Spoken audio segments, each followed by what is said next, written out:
போது நிலச்சரிவு ஏற்பட்டுள்ள முண்டக்கை பகுதிகளில் இருந்து சுமார் 90 கிலோமீட்டர் தொலைவில் அமைந்துள்ளது கோழிக்கோடு மாவட்டத்தைச் சேர்ந்த ஓலவண்ணா பகுதி. அங்கு கடந்த சில தினங்களாக மழை பெய்ததாக தெரிகிறது.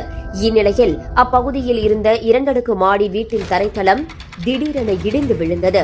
வீடு இடிந்த நேரத்தில் உள்ளே இருந்தவர்கள் உடனடியாக வெளியேறியதால் நல்வாய்ப்பாக உயிர் தப்பினர். பலத்த சத்தத்துடன் வீடு இடிந்த நிலையில் ஒரு சில நொடிகளில் தரைதளம் மண்ணுக்குள் சென்றது. வீட்டில் விரிசல் விடுவது, ஒரு பக்க சுவர் சாய்வது போன்ற சம்பவங்கள் நடந்தேறி வரும் நிலையில் ஒரு தளமே மண்ணுக்குள் சென்றது அதிர்ச்சியை ஏற்படுத்தியுள்ளது. இது தொடர்பான தகவலை அடுத்து சம்பவ இடத்திற்கு விரைந்த அதிகாரிகள் எதனால் வீடு இடிந்தது என்று ஆராய்ந்து வருகின்றனர்.